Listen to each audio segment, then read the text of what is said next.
Evil is easy. Governing is harder. By Aragon.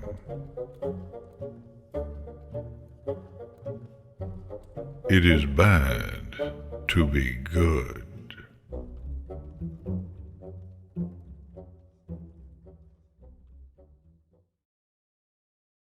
As any pony who's ever met Pinkie Pie can tell you, the line between absolute genius and absolute idiocy is exceedingly thin.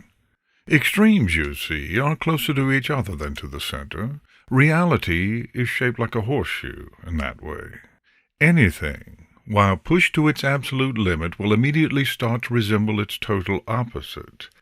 This is the so-called law of political cartoonists, and it's an undeniable truth.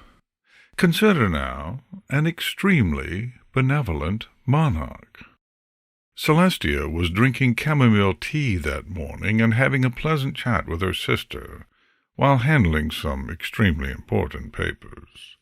They were the kind of papers that included the words war, minotaur, and imminent death in bold letters. They were the bureaucratic equivalent of a big red button branded, "End of the world, just push here."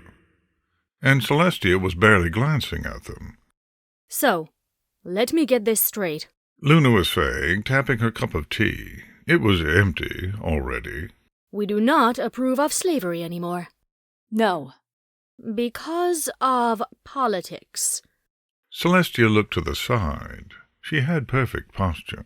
You could use her back to measure the angles of the walls. Well, King Sombra gave slavery a bad name, I'm afraid. Also, we believe in the idea of freedom, and how every pony deserves a list of fundamental rights. Because of politics, got it. Luna nodded and pointed at Celestia. But we do not pay our royal guards. A pause. No. No, we don't. But they're not slaves. No. They're volunteers. They offer their services to the crown and... And Spike? Another pause, this time shorter. Celestia cocked her head to the side. Spike? Spike. Luna said. Last name Dragon, middle name The. He follows every single one of Twilight Sparkle's orders and lives and dies by her word. But, I take, he's not a slave. Celestia frowned. Out of the corner of her eye she saw a servant carrying 2 more cups of tea, and signaled him to serve them. Hot water, a bit of milk, and ready.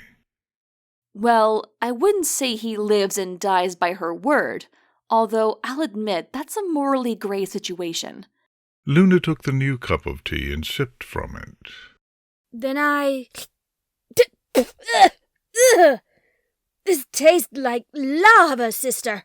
And how does lava taste like again? Hot dirt. Celestia sighed. I like chamomile tea. Horrible taste. Luna put the teacup down and then looked at Celestia. Okay, cows. Cows. Cows. What are cows? Celestia gave this a little bit of thought and eventually put the "End of the world, just push here" papers to the side. Are we talking biology or politics? Politics. Wait, cows haven't evolved too much in the last 1,000 years, right? They're the same as when I was banished. Yes. Oh, thank the stars. Luna made a gesture as if to sweep the sweat away from her head. With a spoon. I'm still not over what happened to the possums. Okay then. Politics, sister. We're talking politics. What are cows? They're... Celestia frowned. Well... They're slaves. They're... Celestia squinted. Luna, you must understand a princess must always measure her words when— You're looking for a way to say slaves in a politically correct way. I'm more lenient to second-class citizens, personally. Luna replied to this with the biggest of smirks, which, in Celestia's opinion, was about the worst way for a monarch to react to the discovery that their society has second-class citizens. That's more like it. I dislike politics, sister. I believe they come from a place of dishonesty. I am not saying I support slavery, but only a fool would. Celestia arched an eyebrow. You adored having slaves. They were really convenient. Luna brandished the spoon once more. You know what, sister? We should become despots. That sounds like fun. Celestia rolled her eyes, took a sip of tea, and something interesting happened. It tasted horrible. The tea, the one Celestia had picked herself, her favorite tea, tasted extremely unpleasant to her tongue. She did not show it in her face, but her ears did perk up in surprise. Chamomile tea, and she disliked it. So she said, Well, now I wonder if we should become tyrants. Really? Luna looked at her ears, and understanding dawned on her.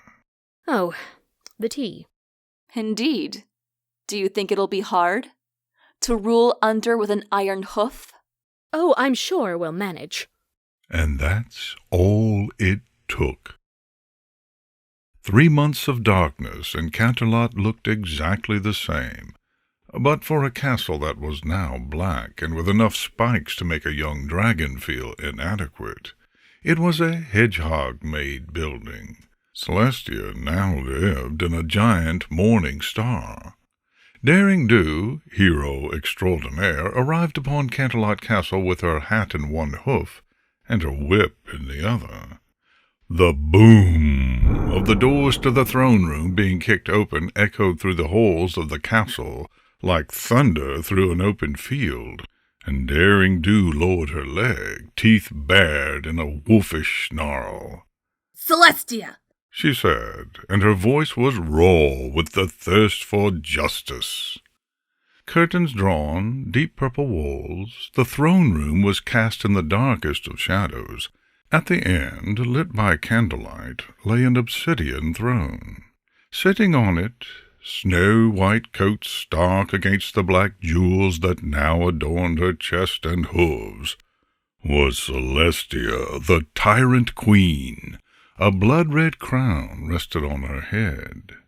She smiled, and it was the pleasant, gentle smile Daring Do had known and loved for so many years. Daring Do! The tyrant said. What a pleasant surprise! Your reign is over, Daring said. I never thought the day when you and I fought would come, Princess. If you're still deserving of that title. And with absolute finality, Daring brandished her whip and pointed it at Celestia. But this is it. I've come to free Equestria from you. The sun is not the only thing going down tonight. Celestia cackled. Well, more like gently chuckled, but her official title was Tyrant, so legally that was a cackle. My dear Daring Do, I'm afraid that's not my cup of tea. Pause. Celestia blinked, and something that might as well have been pink rose to her cheeks. Sorry, was that not appropriate? I feel that wasn't appropriate. I'm sorry, I'm just not really used to this yet. May we start over again? Daring Do squinted. Do not play with me. You kidnapped. Of course, of course. This is embarrassing. I apologize. I hope you don't mind if I contact my sister, Daring Do. She's more experienced in the matters of villainy, I admit. And her horn lit up. Daring Do immediately tensed, and her hoof went straight for the saddlebag. Oh no! She yelled. You do! With a poof and a bit of sparkly smoke, Luna appeared right next to Celestia. She had fangs now, and bat-like wings. Her mane and fur were both darker. Sister, I was about to greet the Minotaur King. Luna, Celestia said. I'm sorry. I couldn't do it. I'm afraid I messed up the one-liner. Ugh, really? We practiced so much, too. Such a shame. I'm sorry. Luna shook her head. No pony ever said it was easy. Then she noticed Daring Do, who was still dramatically reaching into her saddlebag and was by now feeling oddly inadequate. Like when you forget to take off your hot dog costume before your parents-in-law appear. Oh, hello, Daring Do. You're here already? Daring Do squinted even harder. She looked like a racist stereotype. You kidnapped my assistant. And you bested my sister in a one-liner match. Luna said, batting her bat-like wings and shrugging. She approached Daring Do ever so slightly, in an overly casual way, then looked at Celestia. What did she say, anyway? She made a reference to the sun going down every night, and then assured me that my fate would be the same. Ooh, oh, that's a good one. And you replied with? A moment of hesitation, and then Celestia looked to the side. About that. There is a certain expression that's almost impossible to describe. The face you make when your little sibling gets naked in front of your crush, or when your twin forgets your birthday. That's the face Princess Luna made at Celestia. You used the cup of tea line again, didn't you? Luna rubbed her temples. It's noon. You could have just pointed out that it's noon, so the sun is actually higher than ever. This was so easy! And you went with the cup of tea line anyway? I got stressed and I couldn't think straight. Oh, sigh. Luna shook her head. You know what that means. A flash of her horn, and a rolled-up newspaper appeared right next to her face and floated towards Celestia. This hurts me more than it hurts you, sister. Celestia didn't falter. She faced death with dignity. Must we? We must. Luna shook her head, and her magical grip on the rolled-up newspaper tightened. Sister? Yes? Do not use the cup of tea line. And she whapped Celestia on the muzzle with the newspaper. Ouch. Well then. Luna turned around, happy face on again, and showed off her new fangs. She looked like a particularly cheery rabid dog, and made a doubtlessly friendly gesture towards Daring Do. That being taken care of, Daring Do, we can just... The crack of the whip echoed across the room, and the rolled-up newspaper fell to the floor, neatly cut in two halves. Enough games! Daring Do jerked her head, and the whip came back to her. She talked through gritted teeth, the grip firmly secured in her mouth. You kidnapped Sugar Song. Tell me where she is. Luna looked at the bisected newspaper and let out a low whistle. She's really attached to that mare, isn't she? Oh, Luna, you couldn't imagine. Celestia smiled while saying this, a warm gesture that had no place in such a dark room. For Sugar Song, Daring Do would go to Tartarus and back. They had the most wonderful of friendships. Sister, that is not really the right reaction for a villain. Oh, sorry. Celestia shook her head ever so slightly, and then she got up and walked away from her throne, towards Daring Do.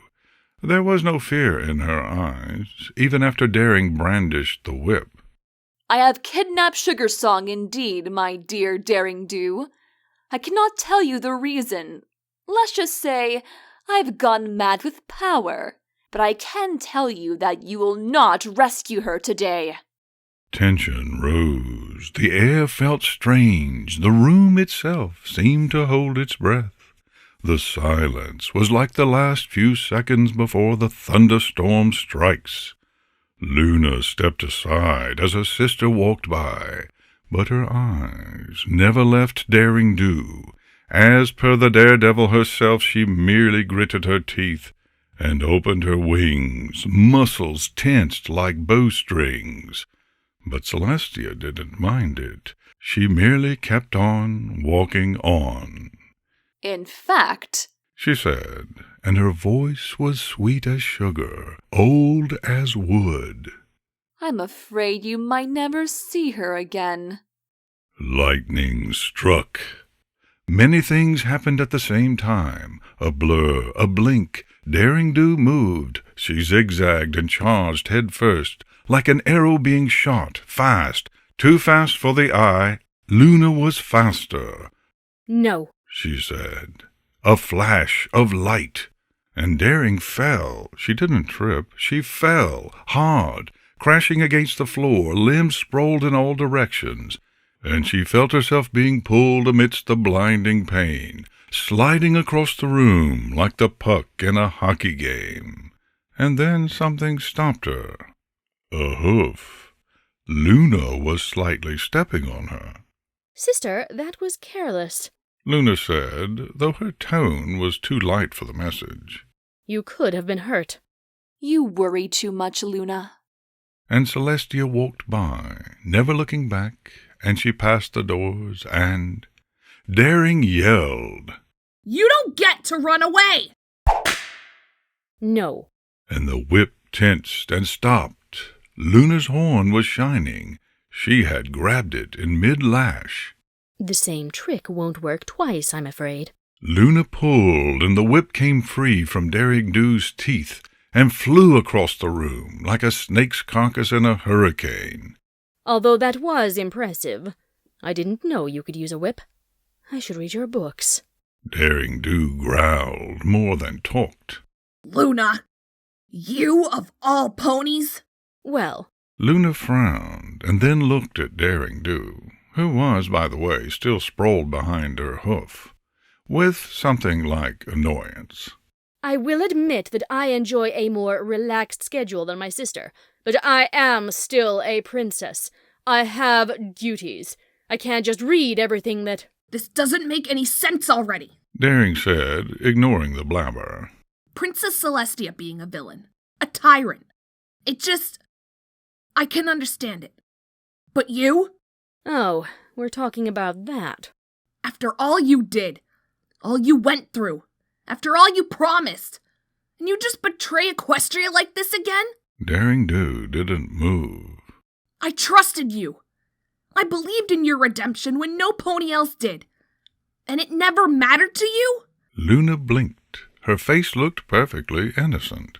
There seems to have been a misunderstanding, Daring Do. Who's to say I broke my promise? What? My redemption. It was not for this kingdom's sake. Luna said, with the voice used to explain the obvious. It was for my sister. It was she whom I betrayed 1,000 years ago, and she who forgave me for it.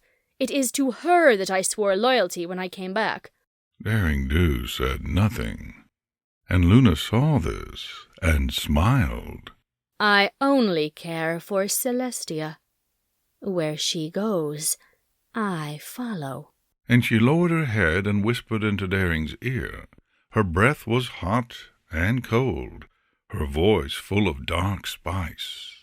As far as I am concerned, Daring Do, Equestria can burn. And at that moment, Daring Do could hear the evil in her voice. She couldn't repress a shiver, and then she moved. Luna felt something cold and painful in her chest, and took a step back, tripped, fell. Daring Do was holding something against her, something black, long, and pointy.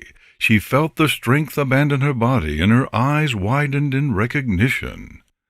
This, she whispered, with what was left of her voice. Derek's horn. You. Daring Do replied with a grim smirk.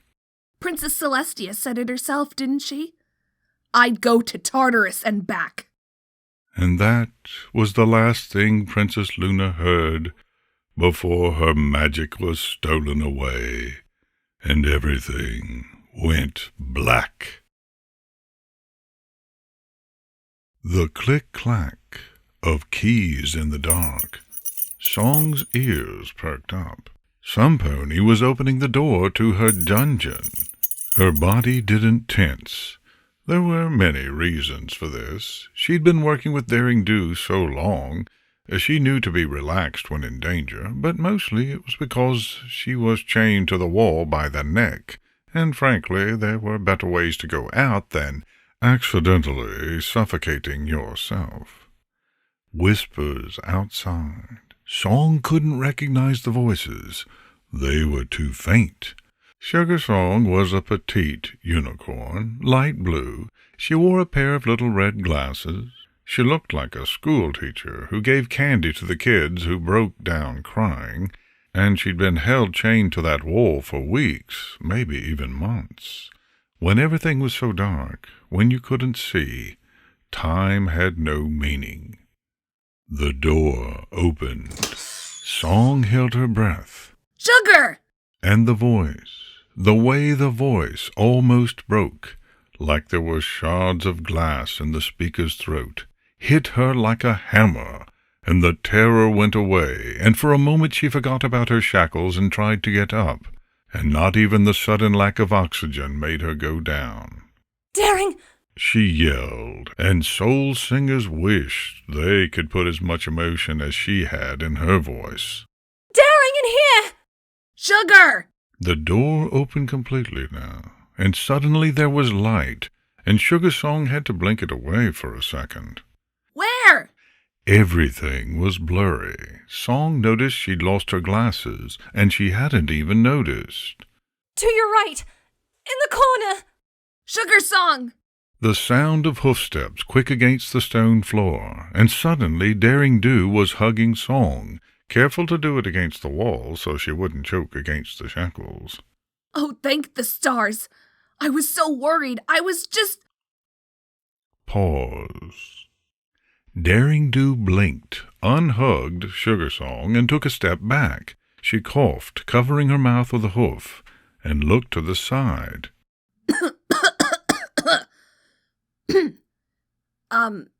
Glad to see you're okay, Song. What? Song felt like waking up from a dream. Daring, what are you... And then she saw the shadow of some pony else by the door. And Song shook her head, coughed, and talked with a much more professional voice. I mean, you sure took your sweet time, yearling. Well, you know how it goes. Gotta save the world here and there.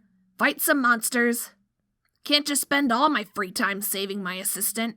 Daring looked at Sugar Song dead in the eye. You're okay though, right? And Song didn't nod, because her neck really hurt by now. Yeah. They didn't hurt you? A look around, and then Daring looked at her with that kind of smirk that shaped her face in a way that cried out for a fist. Do you know what's happened in these few weeks? How Equestria's doing? What the tyrant is up to? Song frowned. No, they just... So, they just kept you in the dark. A pause. Is it too late to ask that you don't rescue me? Ship sailed, Song. I'm afraid I'm all you've got. Song sighed.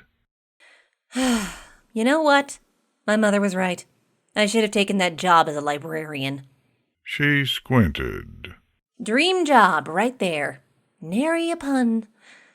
How long have you been planning that one? Ever since Princess Luna told me where they were keeping you, really. This got Sugar Song's attention, and her ears perked up.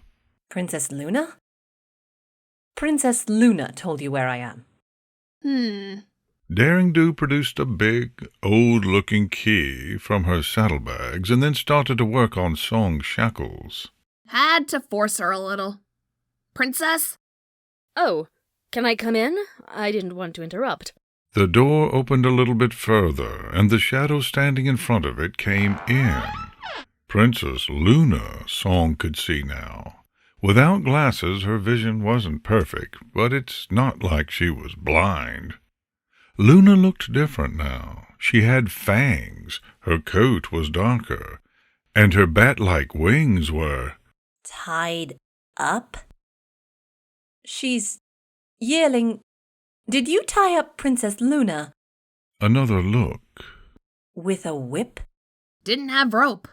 Does it look strange? Luna tried to turn around to look at her own back, but in doing so her back also turned around, because that's how movement worked. Daring Do told me it didn't look strange, but I feel she's merely trying to avoid hurting my feelings. Yearling, those are some interesting knots you made there. Very elaborate. Doesn't seem to cover all the important bits, though. Where did you learn to tie up mares like this again? Best way to immobilize wings. Daring's voice was gruff. I'm a Pegasus. I know this stuff. Was the part around her flank needed for the wings, too? As a matter of fact, yes. Luna cocked her head to the side. So it does look strange. Strange? Well, I wouldn't say that much. A clack, and the shackle around Sugar Song's neck fell to the floor. She groaned in relief, then looked at Daring, who was now working on the shackles around her hooves. It's just... It looks like something Yearling wouldn't write in one of her books, out of fear of losing the PG rating. Daring Do glared at her. I had She said, clearly enunciating each and every word. no rope. I had to tie her up or else she might have flown away. Don't make this weird. R-rated books? Not what your usual audience expects. But I'll admit they do sell well lately. Now it was Song who had the punchable smirk on her face. Two beautiful, defenseless mares, trapped in a dark dungeon with you, tied up. Only you have the key. Another clack, and Song was finally free. Well, you're not tied up anymore, so that's one thing you got wrong. She got up, tossed the key to the side. It fell to the ground with a heavy metallic noise, and looked at Luna. And I know you're not stupid enough to think Luna is really defenseless. Song just arched an eyebrow at this, and looked from Luna to Daring Do, who was wearing her best angry glare. You never denied the beautiful part. Shut up, Song. Song didn't giggle, she was way too dignified for that, but she let a shameless grin get all the way up to her face. She accepted the new pair of glasses Daring Do handed her. Oh, they were red too? Nice. And blinked in relief when everything became much clearer. Thanks. You're welcome. And good Song blinked and looked at Daring. afternoon. Daring nodded, so Song turned to Luna once more. Afternoon, yes. Good afternoon, Your Highness. It seems like we're enemies now. Luna beamed at her. So we are. A shame. And Song meant it. She did not let her voice show it, but her glare hardened. I respected you, Your Highness. I thought we were friends. Seems like I was wrong. There is no need to be melancholic, Sugar Song. Princess Luna said, standing tall in spite of the questionable whip around her wings, and she looked majestic still. After all we've been through, I believe there'll always be a bond between us, no matter what. Song shook her head. Your Highness, you betrayed Equestria. You and your sister became despots. Some things can't be forgiven, even if... Remember when we saved Hearthswarming together? Pause. Actually, I do. That was fun. She thought about this. Maybe I'm overreacting a little. Song looked at Daring. Are we overreacting, Yearling? They kidnapped you and kept you in a dungeon for weeks. Also, they betrayed Equestria. Rain with an iron hoof. She squinted. They even got an obsidian throne. Completely black. An obsidian throne. Luna beamed again. It was my idea. Wow. But Yearling, Princess Luna did help us save Hearthswarming, and I even rediscovered the true meaning of the festivity. You have to admit that was a good adventure. Daring Do didn't relent. It was fine. It was fun. Luna said, I've always remembered it fondly, Sugar Song. Song looked at Luna, then at Daring. Are we sure they're evil? Yes? Completely? She looks the part, but Princess Luna has always seemed rather, I don't know, childish? Maybe this is just a game to her. A blink, and Song looked at the princess. No offense. None taken, Sugar Song. Luna spoke slowly, savoring every word. I take pride in my playfulness. An excessive emphasis on the serious side of my character is what brought my downfall in the first place. And here she smiled in a way that could have been wise and understanding, were it not for the fangs. Pause. Daring Do glared at Luna and made a beckoning gesture. That, and the raging urge to murder Ponykind that swept over me. Luna conceded with a nod.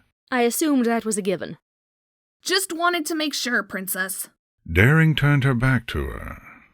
Song, can you use your magic? No. This was the truth. There'd been a magic suppressor at the entrance to the dungeons.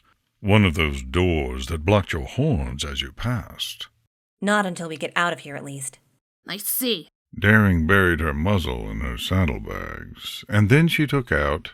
My rapier. Sugar Song said, frowning slightly. You brought my rapier? Yes. Daring said, through gritted teeth. She was holding the sword's handle in her mouth. Thought you'd need it. Take it and hold it against Luna's neck. She might try to escape. Luna was looking at the sword with inquisitive eyes. Daring Do? She asked. Yes. Were you carrying that sword the whole time? Yes. Where? Saddlebag. That sword is over 1 meter long. Really good saddlebag. Worth every bit. Daring looked back at Song. Song. She's an alicorn. No matter how much I tie her up. And you tied her up pretty hard. She's dangerous. The more careful we are, the safer we'll be. So take the rapier. You're better than me with it anyway. Song frowned, and her ears went flat against her head. I don't know. I mean, I know she's an alicorn, but are you sure you aren't just overreacting? Daring Do arched an eyebrow, but it was Luna who answered. I have no magic left. Well, a little. Just enough to walk, speak a little. It is impossible for me to fly this way. I am borderline defenseless. Oh. Song blinked. Well, yearling, see? She can't really. So it would take me a full 3 seconds, I'd bet. Luna added. Pause. Song smiled sweetly. I beg your pardon? Roughly, of course. I've seen you both in action, Sugar Song, and I know you're capable enough in a fight. Luna bowed at them, a sign of respect. Or maybe she was just checking out her own hooves. Even if that was the case, she did it in a respectful way, at least. But I believe still that I could crush you like a hazelnut if the need ever arose. Daring Do looked at Sugar Song. Song didn't look at her. She was too busy staring at Luna, sweet smile still showing. Luna seemed to notice the silence, and then she gave them the kind of look really big dogs give after being caught doing something naughty. It wasn't as much apologetic as charismatic. In a your throat is still in one piece just because I wanted to sort of way. But, She said, no offense. and Daring and Song just looked at her. Yearling, Song. give me that sword. Atta girl. Daring Do threw the rapier in the air where it twirled twice, and Song gave her head a jerk and grabbed it expertly by the grip, eyes never truly leaving Luna. Then Song pointed the sword straight at the princess's neck. So what's the plan? We get out of here. Get your magic back. Daring Do's eyes sparkled, and she showed her teeth. Then we find Queen Tyrant Celestia. And we make her pay. They didn't find Queen Tyrant Celestia. We also did not make her pay, I must add. Luna said after 3 hours of walking. I do not know if you are aware, Daring Do. Daring Do didn't reply as much as she grunted in Luna's general direction. I will take that as a show of gratitude for my input, and I am glad to see I was of service. A little bit of spring, like the first week of March, made it to her step. This is nice. Neither Daring nor Song replied, because they weren't in the mood. I am such a good prisoner. Luna continued. The Dark Castle was a nightmare. The thing is, Daring Do was good with mazes. She'd had a lot of practice with them during Ahuizotl's labyrinthian phase, but that's because mazes had a structure. Even the best designed maze has a pattern, because a maze is nothing but a riddle-made building. And unless you're a hack writer, every riddle has a solution. So Daring Do would look for the patterns, the little details, the way the maze worked. She would understand the maze, find the solution, dart out, and usually punch Ahuizotl right in his weird, long face. The Dark Castle, by the formal definition of the word, wasn't a maze. It was just a mess. Nothing made any sense whatsoever, and it was painfully clear that this wasn't due to the tyrant trying to confound and intimidate her enemies, and was more the work of somebody who had no idea how buildings were supposed to work. Most corridors only turned left, even when the castle quite clearly wanted them to go right. There were way too many doors in way too little places. Every curtain was drawn, never mind that most of the time they weren't put in front of windows at all. Now and then an incredibly sturdy wall of perfectly transparent glass would stand in the middle of a room, always placed in such a way that Sugar Song would slam her face against it. Every room and corridor tried to be more dark and gloomy than the previous. All skeletons and dark purple flames and chains and spikes. And this only added to the confusion because everything was so over-designed and individual, it all looked exactly the same. Extremes often touch each other. Reality is shaped like a horseshoe that way. Ah! Song didn't drop her sword. It was still diligently pointed towards Luna's neck at all times, although now it was held by magic alone. But she had to stop and rub her muzzle. Oh, cookie dough! She muttered, little tears forming in her eyes. This is the 4th time that happened. They were in another corridor now, black, purple, shades of red by the right, big news, and Daring was positively trembling with a mixture of excitement and absolute boredom. You okay, Song? She asked, My muzzle hurts. and Song punched the wall of glass. Ouch. And my hoof. I recommend that you don't hit the crystal walls. Luna said, leaning towards Song and ignoring the sword, with the nerve of some pony who has outright forgotten there's a scrap of metal threatening your life at all times. That would help with the hurting. Song squinted at Luna. Thanks, Your Highness. I am here to help. Well, then you're not helping hard enough. Daring said, turning wholly towards Luna, brow furrowed. Princess, we need to find your sister. I understand that you don't want to betray her, but she has to answer for what she did. And I understand that. Then tell us where she is. Daring said, stomping a hoof on the ground. We've been trekking around this stupid place for hours. Just bring us to the tyrant. Luna closed her eyes and shook her head. Can't do. Song made a face. We can make you talk. She said, getting the sword even closer to Luna's neck. Then she gave this a little bit of thought. I mean, probably. If you're nice about it. Please? Luna chuckled and looked at Song. Oh, Sugar Song. I cannot say no to such a polite request, least of all when it comes from you. We did save heartwarming together, after all. You're awfully fond of that adventure. Daring Do said, It had always been a dream of mine to be the hero in a seasonal tale. Makes for a welcome change. Luna scratched her muzzle, seemingly lost in thought. I assume it helped that I did not try to devour any children. Daring Do nodded. That'd do the trick, yes. Interesting. I shall remember that advice. Boy.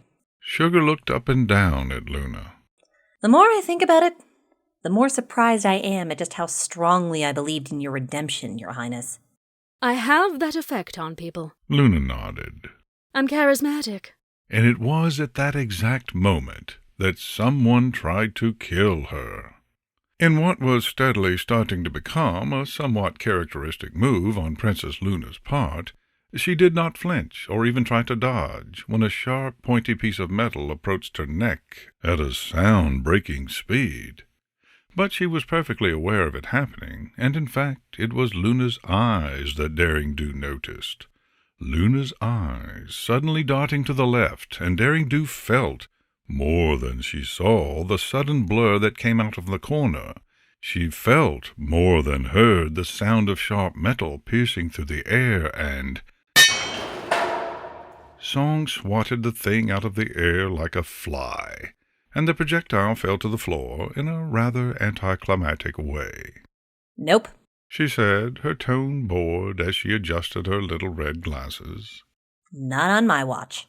Daring Do was out like a shot before Song could even finish talking, flying towards the corner in a split moment. But there was no pony there. You two have incredible reflexes. Princess Luna mused, looking at Song's sword, which was once again pointed against her neck. I must congratulate you. Comes with the job. Daring said, not really paying attention. The corridor was cast in shadows. Of course it was. And the thing had come from the Actually. And here Daring Do stopped looking for clues and looked back to Song and Luna. What was that they threw? A dagger? Song used her magic to prod the thing from the ground, then inspected it. More like a scrap of metal, actually. Aerodynamic, made to be thrown. So like a dagger? Cheap knockoff, yeah. Daring arched an eyebrow. Would it have killed Princess Luna if you hadn't swatted it out? Song looked at the piece of metal, and then, without saying a word, she flicked her horn to the right and shot the thing against the wall in front of her. The stone wall in front of her. With a thud, the piece of metal got stuck. More than half of it was inside the wall now. The wall that was made, and this cannot be emphasized enough, exclusively out of stone. So Song looked at this and went, Yeah, this would probably have killed her. Your Highness? I believe it would have decapitated me quite efficiently, yes. And Daring went back to inspect the corner. Not so cheap then, Song. The corridor turned to the left. Daring Do hated this castle. She hated this castle so much. But thanks to the stupid location of the window and some lucky curtains, the point where the two walls connected was completely dark. A perfect hiding place. Only Daring was sure no pony had been there when they'd passed the spot less than a minute ago. There must be some kind of passage, or secret door, or something. Daring Do said, after a couple of minutes, finally coming back to where Song and Luna waited. But I can't find anything. The mechanism probably only opens from the inside. Song frowned. A one-way only secret passage? That sounds pretty useless for navigation. Handy for assassination, though. Daring said. She took a look at Luna's bindings, but they were still as tight as ever. Which bears the question.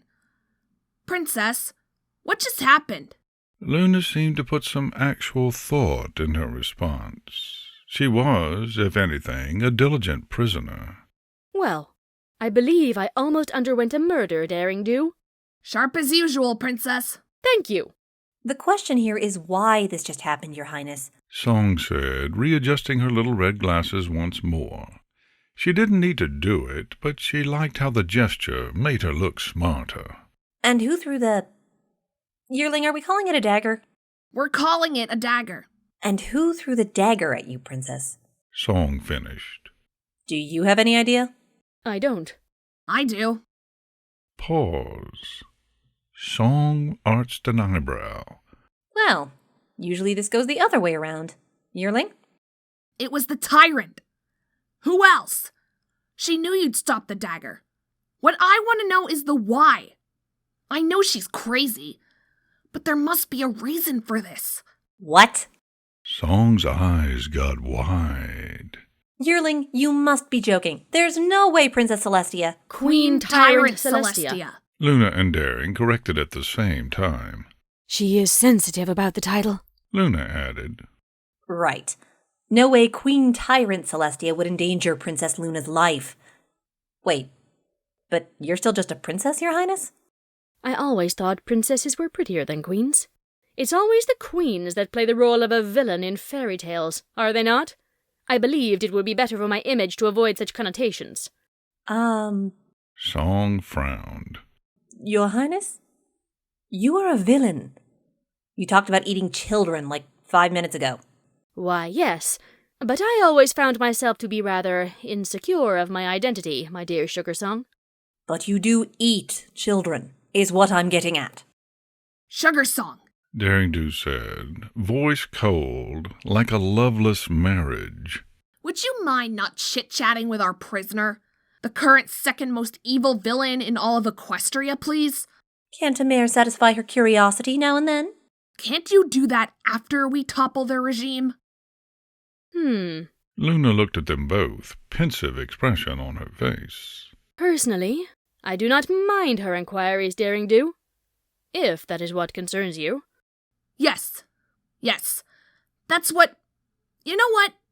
You two just shoot the breeze over there, and I'll be smart by myself over here. Daring Do took a meaningful step to the side and put a good 2 meters of distance between herself and the other 2 mares. Good. Now, I know Princess Celestia well. I know she would never endanger Princess Luna's life for the sake of one of her plans. But Queen Tyrant Celestia? I can't be so sure. That's a good point, admittedly. Song said, Princess Celestia wouldn't have kidnapped me either, I suppose. Still, I find this hard to believe. She looked at Luna. Your Highness, what do you think? Song, you're doing it again. You're asking the megalomaniac villain for her opinion. I trust my sister with my life. I believe in her. I know she would never try to harm me, just as I would never raise a hoof against her. See? And now the megalomaniacal villain is giving you her opinion. And you're actually listening. Song nodded. I think the same, Your Highness. You might have gone askew, but you and Princess... Queen Tyrant. You and your sister share a wonderful bond. She looked at Daring. Yearling, I think she's right. I trust her word. Oh, come on! What? Song frowned and crossed her legs defensively. Why are you so on edge today? Yearling, I know that Luna is our enemy. I'm not stupid. But she's making a good point, and you know it. Did Celestia's betrayal hurt you that much? This is not about sister. Luna whispered. And something in her voice made Song forget about Daring Do for a second and turn to her. What? Daring Do is not hurt because my sister betrayed her trust. Or rather, she is, but that is not what troubles her. Tell me, Sugar Song, has Daring Do ever felt this angry before, when she is the one being kidnapped? Sugar thought about this. Oh my goodness, stop listening to her. She hasn't. I mean, she only gets close to how she is now when I'm the one... When you are the one being kidnapped. Luna finished. Because Daring Do values your life more than hers. And I believe that, had she been the one we took, you would be hot with fury instead of her. And there was a twinkle of something like love in her eye. My sister and I aren't the only ones who share a wonderful bond, Sugar Song. Oh. Wow. Sugar Song took a step back and raised a hoof. Wow. Back up, Your Highness. We're not that. She's just my assistant. You're exaggerating. Daring Do said, slightly louder than needed. It's just... well, a really good assistant, of course. Best I've ever had. But it's merely... I mean, I just work for her, really. There's nothing else here. Only that well, you know how the economy goes, and I'm not hot with fury. I'm merely, trying to save the world. Usual business. I mean, I appreciate Sugar Song, but we're not sharing a wonderful bond of any sorts. we're just being professionals. And Luna looked at them with something that might have been appreciation, or it might have been mockery, but was most probably just a perfect mixture between the two. I wish I had spent more time with you two before I became a villain again. You are great company, Sugar Song, Daring Do. Daring grimaced, and she finally started walking down the corridor again. They'd been standing in there for what felt like centuries. The others followed. Well, Princess, She said. that's something you should have thought of before actually turning back to evil, I'm afraid. Why did you even do that, Your Highness? Song asked as they went back to the steady pace from before. They turned left when they met the end of the corridor. Daring Do cursed under her breath. Song ignored her. You never actually explained it. Where my sister goes, I follow. There is nothing else to it. Okay, then why did Queen Tyrant Celestia go evil? Oh, Luna shook her head. I do not know myself. What? Even Daring Do turned around and looked at her at this. Seriously? She asked.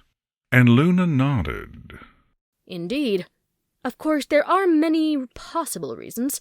My sister shoulders a great responsibility, Daring Do.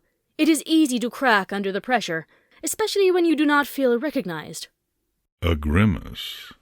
I know that better than most. How in Equestria was Princess Celestia not appreciated? She was loved by every pony. And yet, her enemies vastly outmatched her allies. Luna said she did not sound chipper or childlike now.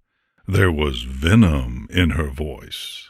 Political leeches, ungrateful aides, power-hungry nobles, ponies who believe there is no place for an immortal rule in a kingdom made by mortals, outside forces, entire races lusting after Equestria's splendor.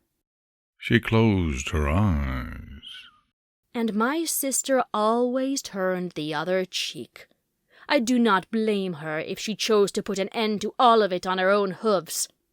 Song remained silent for almost 15 seconds, trying to take it all in. Wow. She finally said, I never knew about this. I mean, it doesn't excuse evil, but I suppose... You never knew about this, because chances were it wasn't that bad. Princess Celestia was beloved, respected. No pony would ever raise a hoof against her. Wouldn't they? Luna asked, eyebrow perfectly arched. Wouldn't they, Daring Do? That flying dagger was not the first attempt against my life, and it won't be the last. And my sister has more experience than me when it comes to these situations. She's been poisoned enough times to learn to boil her own tea herself. Silence. Neither Daring nor Song felt like saying anything. Luna's words had been heavy enough to shut their mouths. Which is, I must add, a shame, as she has the most horrible tastes. Seriously, chamomile tea. Daring made a face despite herself. Ugh. Really? I am afraid such is the case, yes. That's disgusting. Stuff tastes like lava. So, Song said, slightly annoyed. just because she... Song, Daring Do glared at her. I know it's your favorite, but you have to admit that chamomile tea is... I wasn't talking about that. Well, a little. Just, her enemies turned Queen Tyrant Celestia into what she is. Oh, hey, you remembered the title this time. Yeah, I'm trying to make an effort. I believe that is the most rational explanation, yes. Luna said, nodding gravely. Then she shrugged, this time far less gravely. Or it could just be the sewers, really. There is simply no way to know. You simply cannot be a bona fide explorer, the kind that wears that weird hat, the kind that carries a whip around and makes it look imposing instead of ridiculous, without being used to surprises. Daring Do could see an entire cave turn into jelly beans, and she would take less than a second to react, because she was simply not one to be dumbfounded. But then again, there were magical jelly beans, and then there were sewers being the root of all evil. For the first time in what felt like at least 12 years, Sugar Song saw Daring do a double take. What? Daring Do shook her head. What? The sewers? And Luna's mouth became a thin, hard line. The sewers, she said, and again venom in her voice, although a little less than earlier. The changeling invasion destroyed the sewers under Canterlot, and we still haven't fixed them. Half the tunnels are blocked nowadays. Using magic is dangerous when the tunnels are so full of crystals, and the smell is just terrible. There is a lot of paperwork when it comes to the sewers. Every day. The corridor turned left, cue Daring cursing loudly, and it led them to a door, which led them to a gigantic room. They went in. Song looked at Luna. And that justifies turning evil? Any measure is justified, no matter how drastic it is, if it frees us from the shackles of bureaucracy. I feel like you're somewhat projecting when you say that, Your Highness. I might accept that my moral code is 1,000 years outdated, Sugar Song, and I will make an effort to learn your new ways, but in some places I draw the line. Well, if we ever find her, we can ask Queen Tyrant herself what made her start oppressing her subject like she does, I suppose. Daring said, glaring at Luna. You still refuse to tell us where she is, Princess? Luna thought about this, then looked at Daring Do. I believe I can actually tell you now, Daring Do. What? Yes. Luna pointed. She's right behind you. They all turned around. In the middle of the room stood Queen Tyrant Celestia. She looked tall and royal. There was little light around them, but the dark jewels around her neck glistened like cockroaches, in a good way, if such a thing is possible, and the red blood crown on top of her head was, in all honesty, quite tacky. But she still pulled it off. She looked that royal, really. Daring Do and the Queen Tyrant locked eyes, almost involuntarily. Such is the magnetism heroes and villains effect on each other. A final confrontation, if done well, will make any compass worth its salt go completely crazy. Tyrant! Daring Do spat. Behind her, Sugar Song tensed and redoubled her concentration on the rapier. Daring saw this, and acknowledged it by making no gesture or comment whatsoever. Song would get it. Finally! Daring Do, Celestia said, voice leveled. I see you've captured my sister. So I have. Daring Do let out a terrible smirk, and for a second she was the one who looked like a villain. And now that the knight is off the board, it's time to take the queen. Oh, my dear Daring Do. I'm afraid that is not my cup of tea. Wait, that didn't... Goodness gracious, sister! Just call her a pawn! I'm sorry. I'm so sorry, Luna. It's just... I am not good at this. I cannot believe this! Song arched an eyebrow. I get the feeling there's a story behind this. There is. Daring said, and then she tensed. But this is no time for tales. And then she jumped. With Sugar Song holding the sword, and some would argue the spotlight, not enough emphasis has been made on Daring Do's speed. This is a mistake that many villains have made in the past, and that's pretty much the main reason why Equestria still exists. Daring Do could move faster than a cobra strikes.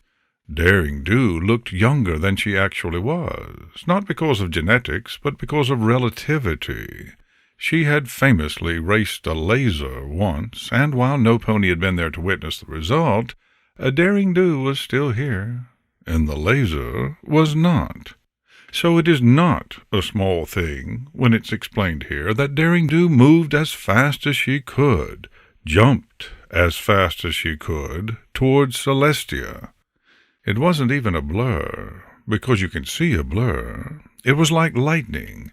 Now it's here, now it's gone. Celestia, alicorn as she was, powerful as she was, never had the time to dodge. Not like she needed to. Ah, my muzzle! Aha! See? I told you. Song stomped a hoof on the floor and pointed angrily at the space between them and Celestia. Those stupid glass walls. I hate them so much. I think I've broken something.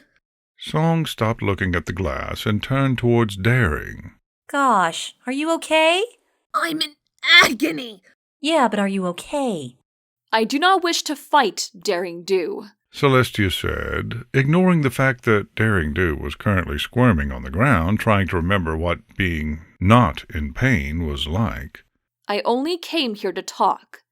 Then she nodded at Sugarsong. I see you rescued your assistant, in spite of my words. I hate you. And I understand that. Such is, I believe, the fate of heroes and villains like us, to hate each other, no matter what. I think this is more about the whole invisible wall trick you just pulled on her, Your Majesty. Song mused. Oh, Celestia blinked. is it? It is. Well, never mind my words then. Celestia shook her head. As I said, I came here to talk, and to check on Luna. I'm afraid I must leave soon. Important business awaits me, and the Minotaurs are not patient. Luna shot Celestia a half-smile. I'm sorry, sister. I could not avoid being captured. Daring Do is a resourceful mare. And Celestia nodded. I know, and I am sorry, but... She blinked. Luna? Yes, sister? Why are you tied up like that? I am a prisoner. Luna explained, smiling perhaps a little bit too enthusiastically. So Daring Do tied me up with her whip. She turned around slightly to show her full profile to Celestia, and then the smile wavered slightly. It looks bad, I take. What? Celestia pressed a hoof against her chest. Oh no, I mean, I wouldn't say it looks bad, Luna.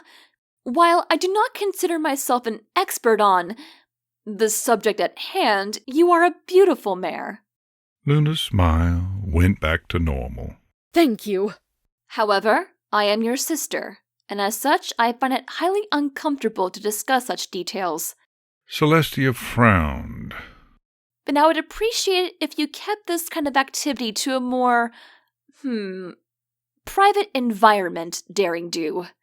Are you kidding me? Yearling, Song said, looking sternly at Daring. if even the Queen Tyrant agrees that this looks questionable, maybe the one at fault here is you. Just saying. Never mind your attire, Luna. I know you suffered an attack recently. Celestia looked at her sister with longing. For them to attack you directly, in the open, like that, they're growing bolder, abandoning subterfuge. Whoever they are. I hope that you're unharmed? Luna nodded, I am. and Celestia let out a sigh, and her shoulders relaxed. Oh, thank the stars. I am sorry, Luna. I cannot rescue you yet. But I will. Of that I have no doubt, sister. Do not tell them where I am. I won't. Celestia nodded and looked at Song. Sugarsong. She said.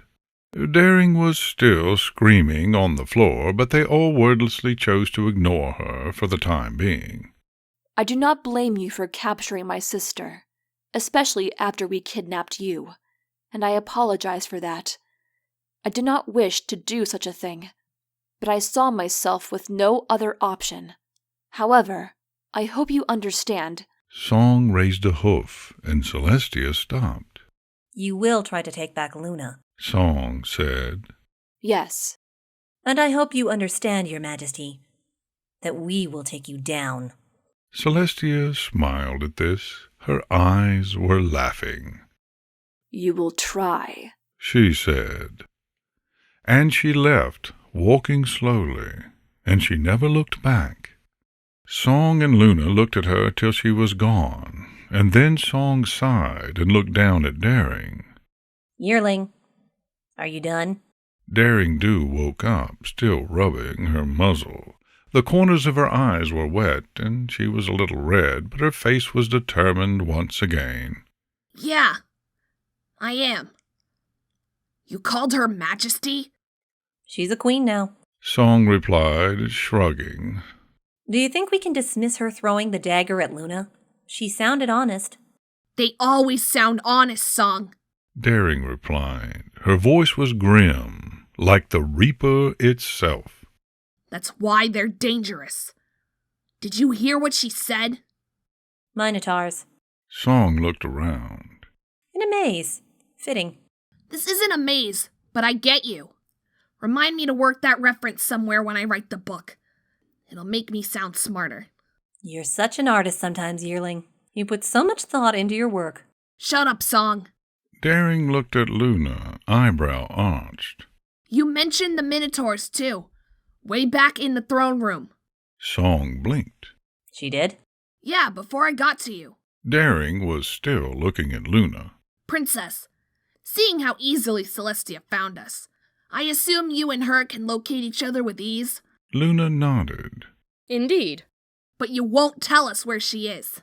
My sister asked me, specifically, to not do that. Luna looked at Daring with a look that was as sincere as it was defenseless.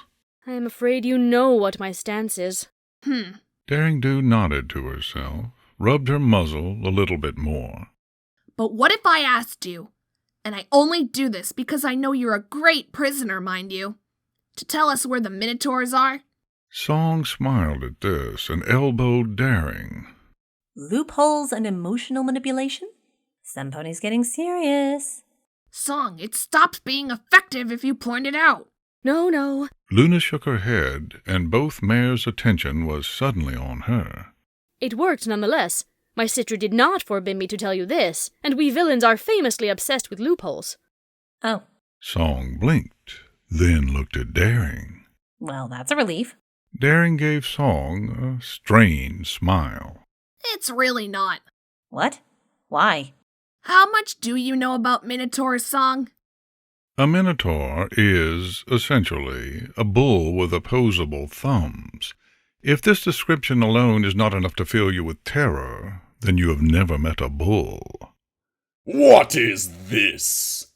The room was positively gigantic, bigger even than the throne room, which was obscene enough as it was, and yet the Minotaur King made it feel crowded with his voice alone.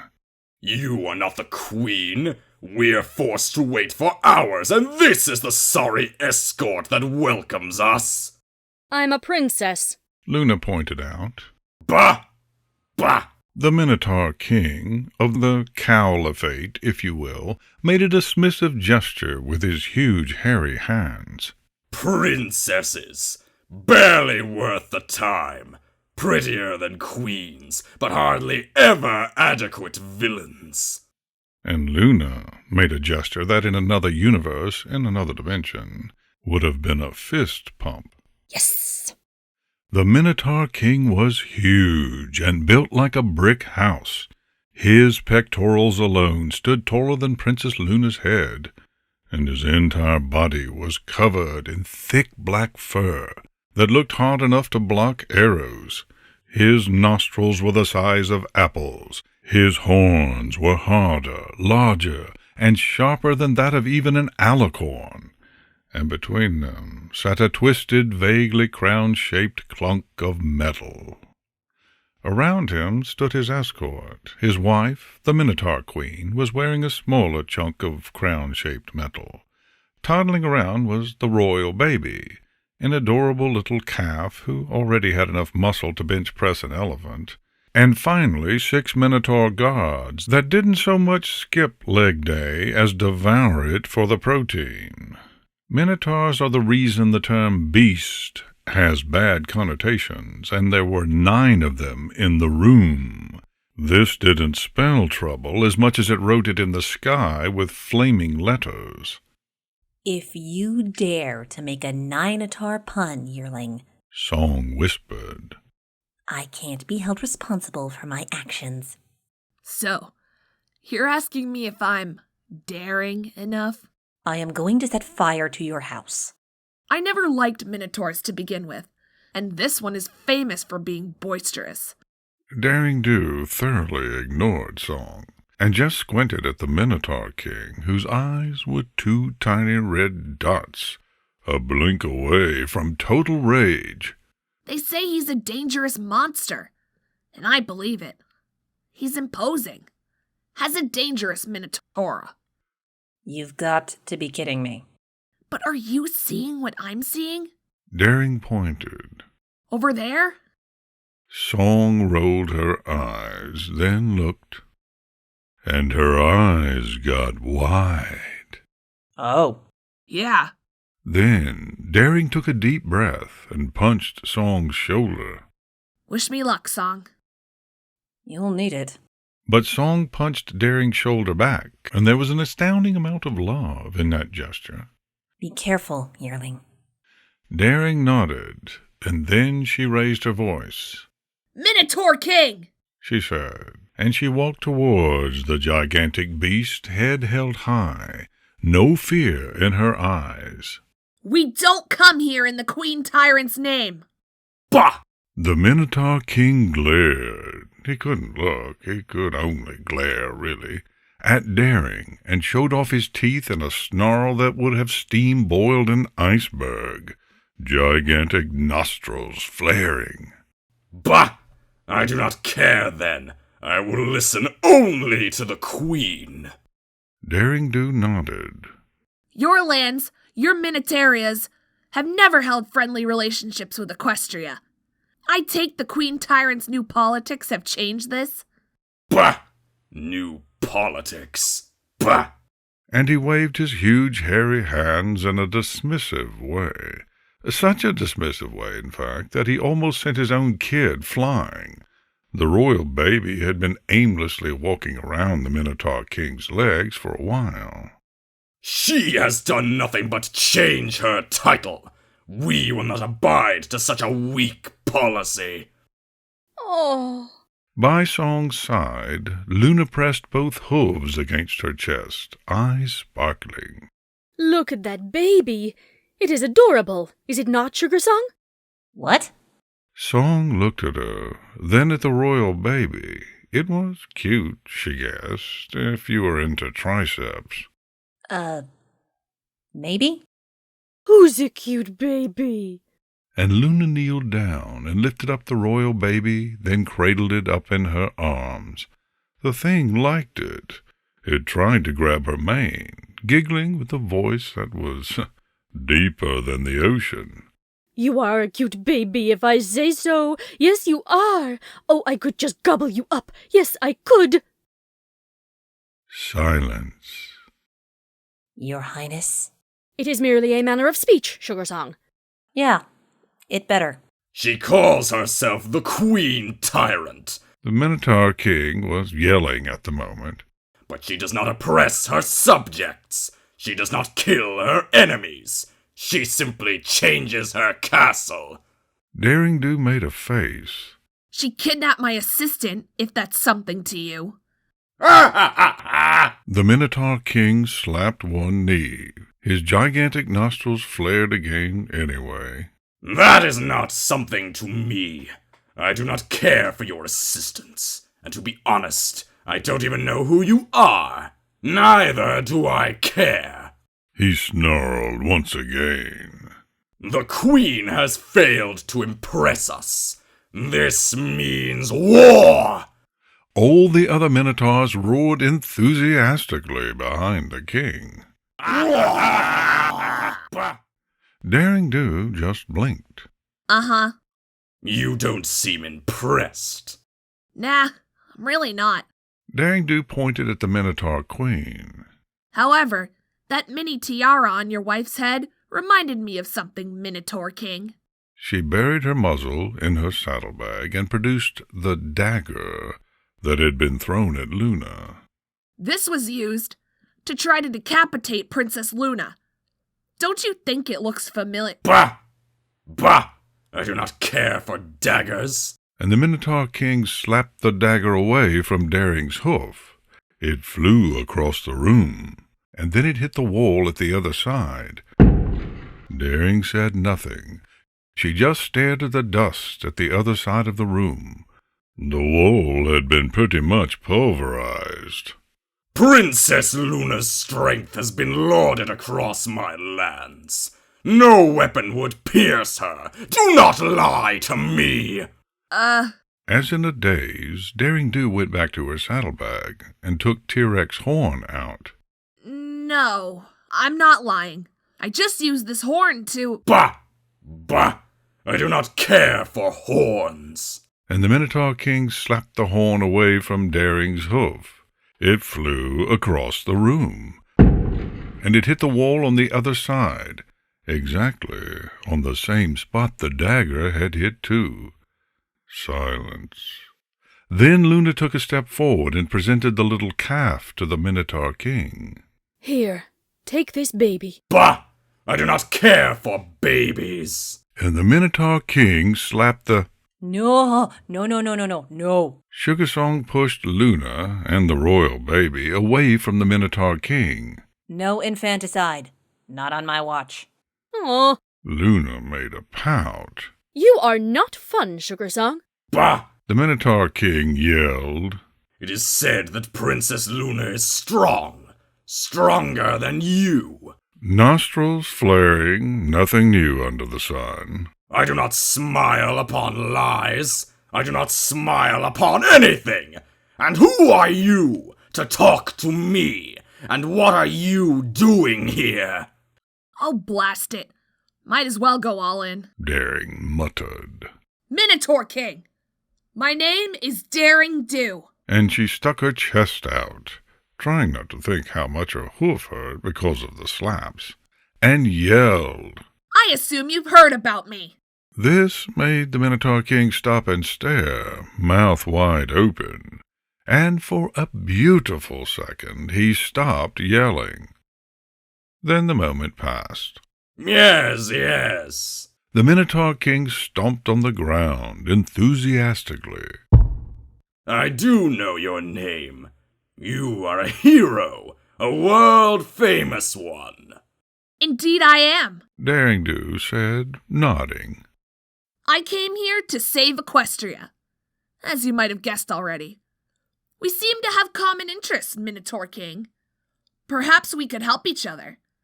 The Queen Tyrant Is a bigger threat than we thought. The Minotaur King said.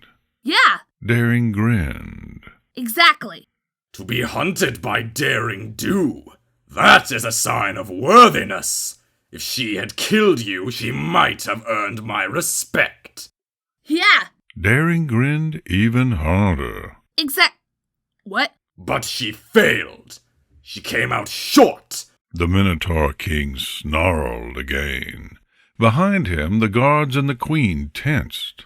We deal with heroes in my lands, Daring Do. We kill them. We are worthy. Pause. Song looked at Daring, squinting slightly. Sorry, I think I don't quite... Was that a threat? Daring nodded. It was. Should we worry? I mean... And Luna looked at them both, and then looked at the royal baby. I do think She said. we are in trouble, baby. The royal baby blew a raspberry at Luna. And as on cue, the Minotaur King let out a blood-curdling roar and charged at them, horns first. Force equals mass times acceleration. This means that if a really big, really strong musclehead with murderous intent charges at you, he will soon be unstoppable. But during the first few seconds, he'll be a slow, dumb mass of murder-made flesh. This meant that Daring Do, who was right in front of the Minotaur King, had more than enough time to dodge. This also meant that Sugar Song, who was fairly behind them both, was pretty much screwed. Song, no! Too late for daring to do anything, Song noticed what was happening, with barely half a second to spare. More out of reflex than anything else, she pushed Luna to the side to keep her safe, and sidestepped herself. But the Minotaur King was expecting it. He stopped dead in his tracks. The floor creaked under the sudden pressure, and swung his head at her, horns glistening deadly. And Song parried them with her sword. Aha! She yelled. You won't get me that easily. The rapier went flying. Another pause. Song's voice sounded strangely calm. Well, I'm dead. Song! Daring darted towards them. Get down! Get down! But there was no time. The Minotaur King swung his head again, horns aiming straight towards Song's chest. And Luna stepped right in front of Song, quick as lightning, and blocked the Minotaur King with the only hard enough thing, not her own horn, but the royal baby's. I love children. Luna mused, cheeky smile on her face. They're so useful. Song! Get down, I said! Yearling, did the princess just parry the Minotaur King with a baby? Get down! Sugar Song threw herself to the ground, and that's when Daring Do made it there, and punched the Minotaur King in the face. He toppled backwards like an ancient tower going down under a hailstorm. The other Minotaurs roared.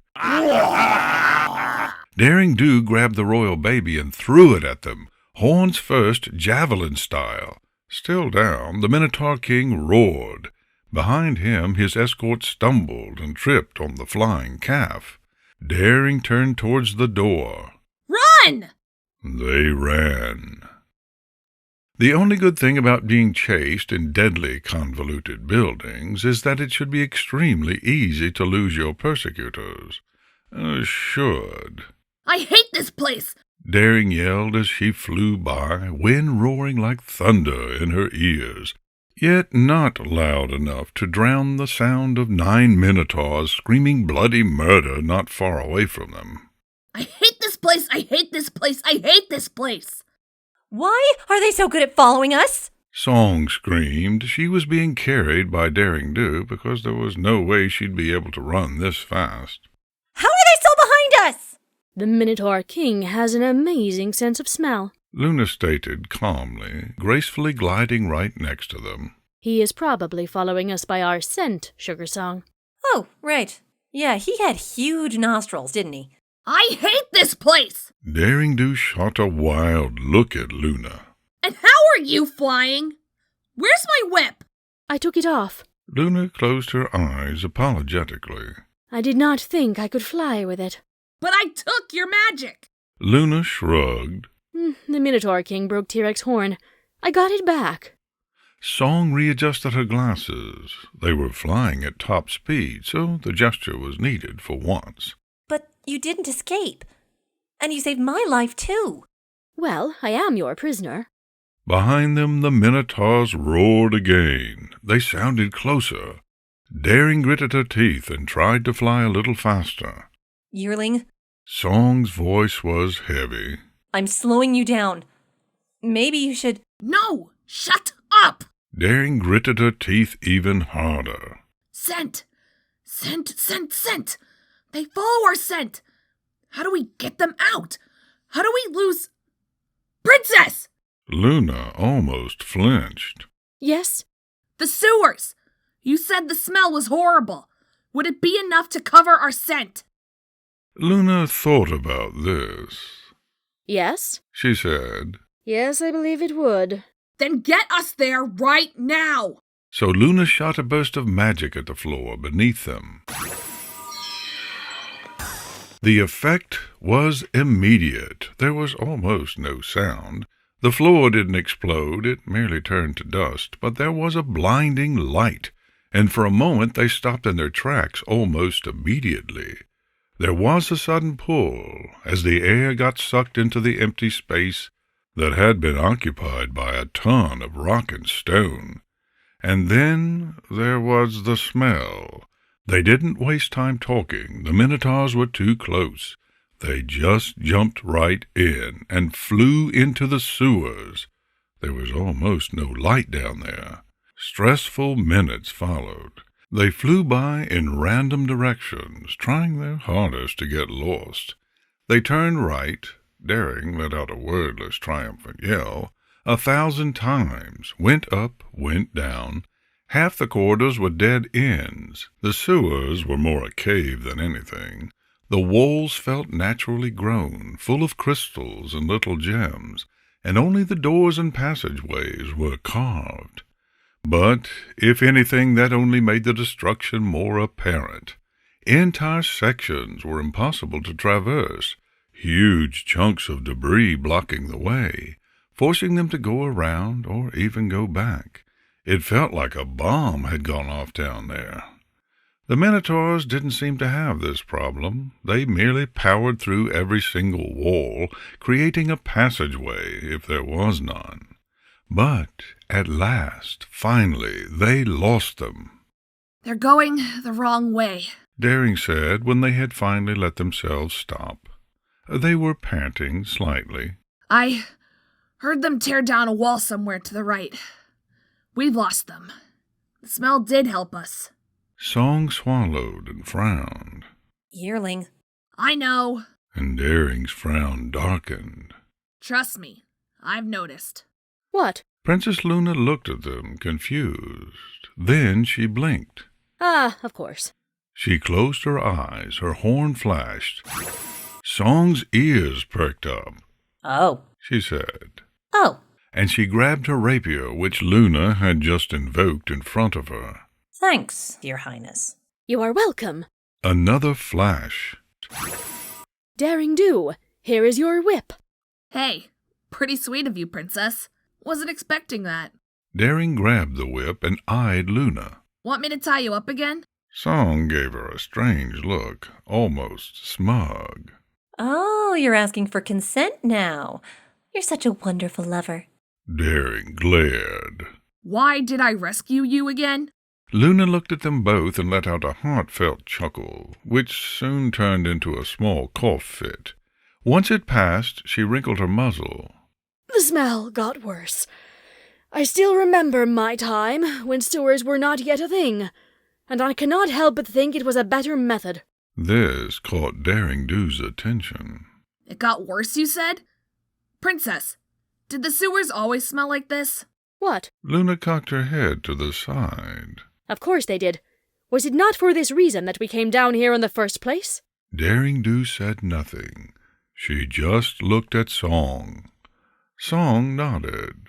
Your Highness, we were not talking about my rapier before. What we noticed is this is not the smell of sewage. She pointed at the canal in front of them, the one that should have been carrying waste. The sewers are completely dry. What? Indeed. Daring Do's eyes were fiery once more. I think we might have found whoever threw that dagger at you, Princess. There's more things happening in this place than we thought. Because this And she took a deep breath. is the smell of gunpowder. The castle had defeated Daring Do with its mindless nonsense, but the sewers had been built to make sense. If every labyrinth is a riddle, then she solved this one with haste. The smell got stronger and stronger as they got close to the center. We're approaching where the throne room is. Or at least where it was. In the old castle. I don't know about this one. We kept it in the same place. Luna said. Because it was, I believe, a hassle to do otherwise. Song shrugged. Convenient. So, gunpowder under the throne? And daggers thrown at the princess. Daring added. In the distance they heard the Minotaurs breaking another wall. They were closer than before, but they kept walking. I think we're dealing with the rebellion here, Song. And judging by the smell, there's a lot of gunpowder around. This has been a long time in the making. So this started before Celestia even became the Queen Tyrant. My sister has many enemies. Luna said. I have told you so. And they've grown more confident. Because I don't remember ponies throwing daggers at your neck before you turned evil, Princess. I don't like this. So what are we going to do, Yearling? Song poked her in the side. Help the rebels, or... I mean, we are supposedly fighting Queen Tyrant Celestia. I don't know yet. I don't like gunpowder. Daring squinted. I guess we'll see when we get there. And they got there. The sewers grew more spacious, all of a sudden, and in the perfectly carved wall there was a huge metal door, the first one they'd seen since they came down here. Faint sounds could be heard from the other side, and the smell of powder was almost unbearable. Rotten eggs and stale sulphur. Song and Daring Do looked at each other and nodded. They kicked the door down. Now, rebellions are hardly a new concept. For as long as civilization has existed, there have been ponies who thought they could improve it, and usually it's the kind of improvement that involves beheading someone else. Every individual in this world is unique, but crowds think exactly the same, no matter the place, time, or culture. Daring Do and Sugar Song had been there for most of them. They'd orchestrated the fall of Sleipnir, the eight-legged. They'd prevented the rise of the Colt Pixies. They had witnessed the death of the Thestral King. And yet, of all the marvelous, horrifying rebellions they'd ever known, this one, this little gunpowder plot, this is the one that surprised them the most. Because when they kicked the door open, what they saw inside that room weren't ponies. What awaited them were... Cows? Daring asked, completely dumbfounded. What? And behind her, Luna's eyes widened. Oh! And her mouth widened in a grin. I knew it! I knew something like this would happen. Oh, I cannot wait to rub this in my sister's face. This is what happened when you do politics. Cows indeed. Almost 30 of them, brown, black, and white. Most were drinking from huge mugs of... Gosh, Song hoped that wasn't milk, because that would be weird. Every cow had a green bandana wrapped around their forehead. Sugar Song and Daring Do looked at the cows. The cows looked at Daring Do and Sugar Song. The room, cows aside, was full of rebellious paraphernalia, defaced pictures of Princess Celestia, of the Tyrant Queen, of both princesses Luna, a pirate flag, maps of Canterlot full of red marks and crosses, a million of barrels that stank of gunpowder. Then Daring's ears perked up. Oh, hey.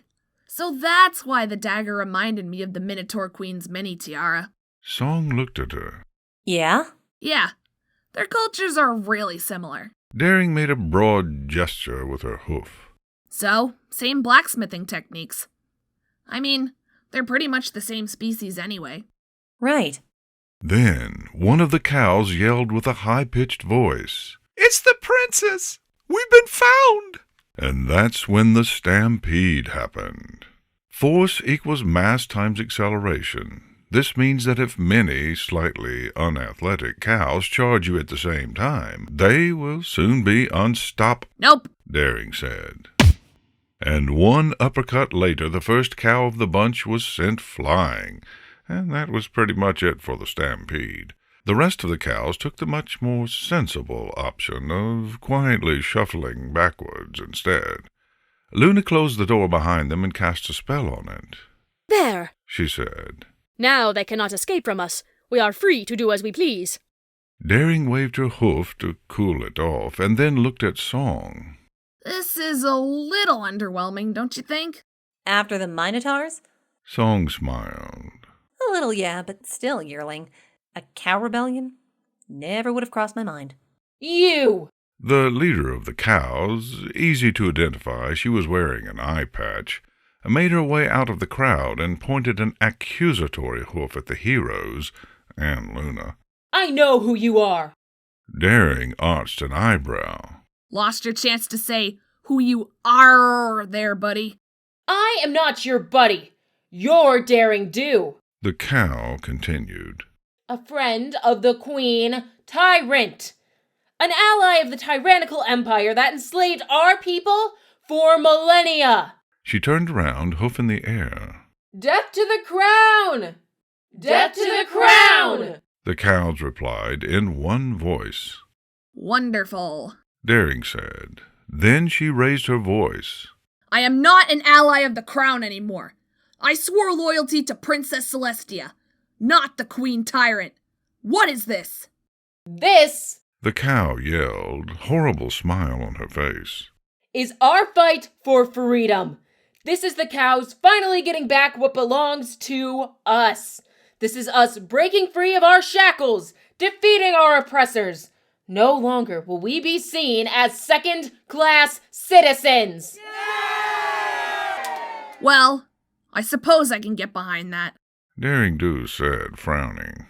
I don't dig the pirate flag, but if this is about fighting the Queen Tyrant, maybe we can work together. Our pony oppressors. The cow continued. Just like you. Just like every pony else. There is one rule in any fight. One rule that, no matter what, you must never break. Do not underestimate your enemy, even if they're a bunch of obviously unprofessional cows, even if you can beat them up with 3 hooves tied to your back. Never think you've won until you've won. While the cow with the eye patch was screaming, one of the cows in the background had emptied a mug of whatever and filled it with powder from one of the barrels.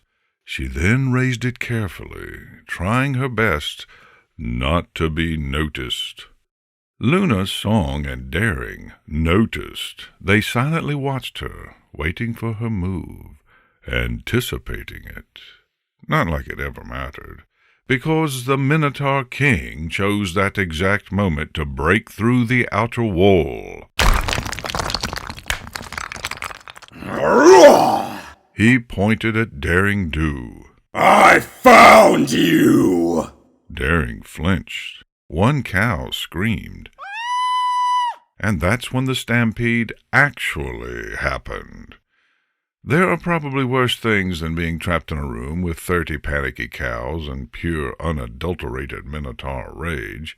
Daring Do had some interesting things about being set on fire, for example. But still, at that moment, Daring Do barbecue didn't sound that bad. The entire situation went out of control almost immediately. When the cows started running, and this time they were running for real, Daring and Luna were forced to just fly above them to avoid being run over. But Sugar Song had no wings, and as good a sword fighter as she was, there are things you simply cannot parry. Hee-yah! Oh, shoot! Ah! Not for lack of trying, however. Sugar Song! Daring had to stop herself from flying to the rescue. Uncomfortable as it was, a stampede of cows wasn't lethal, and there were bigger fishes to catch. Dang it! Princess, can you get to Song and... Daring Do! The Minotaur King roared. I will kill you! On second thought, Princess, how about you stay here and help me instead? I heard that! The Minotaur King didn't wait for Daring Do's witty reply. Instead, he just charged, as Minotaurs often do, waking clouds of gunpowder with his furious stomping. He swatted at Daring Do. Twice. Daring Do dodged without issue, although the wind caused by the Minotaur King's movements was enough to ruffle her feathers. Ha! She said. Too slow. Indeed. Luna had dodged too, and now her eyes shone white. Her horns started to glow. Do not worry, Daring Do, now that I have my magic. Sparks started to come off the tip. This will be easy. The cloud of gunpowder exploded. Luna went out flying and hit a wall with a smoking slightly. At least the Minotaur King also wobbled, but the explosion hadn't grazed him as much as Luna, so he didn't fall. He merely opened his arms wide as if preparing for a hug, and then brought both palms together in a deadly clap, crushing Daring between his palms. Or trying. Ole! Daring dodged by moving forward, flew right in front of the king's dumb, angry face, and gave him a cocky grin. Now, Minotaur King. I know I'm great, but don't you think an applause so soon is overdoing it a little? He headbutted her. Ugh! At least he hit her with his forehead, not with his horns. Daring Do was sent flying too, but unlike Luna, she didn't hit a wall. She hit the ground. The ground 30 cows were currently stampeding. Everything became too much of a mess to see where she was going. Nothing but an endless sea of hooves hitting her, screams in her ears, and red in her eyes. She could feel bruises forming already, and soon enough she would feel her bones breaking under the pressure. She tried to scream. The sound was drowned by the stampede. The Minotaur King kept rampaging around the room to no avail. With the door locked, the cows were trying their hardest to run away from him, and that meant running in circles. Daring Do was soon dragged by the current, and the Minotaur King lost sight of her. So he just started grabbing cows and throwing them aside. Daring Do! This is not enough! I will get you with my own hands! And then, loud, like the cock of a gun pressed against your forehead, the crack of a whip. The Minotaur King heard it and turned around looking for the source, only to find that he couldn't. The whip was rolled around his right horn, tugging, keeping him in place.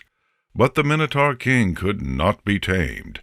He snarled, clenched his fists, and he pulled with a strength out of this world, and dragged Daring Do out of the avalanche with a that sent some more cows flying. She had the whip between her teeth and Sugar Song between her hooves.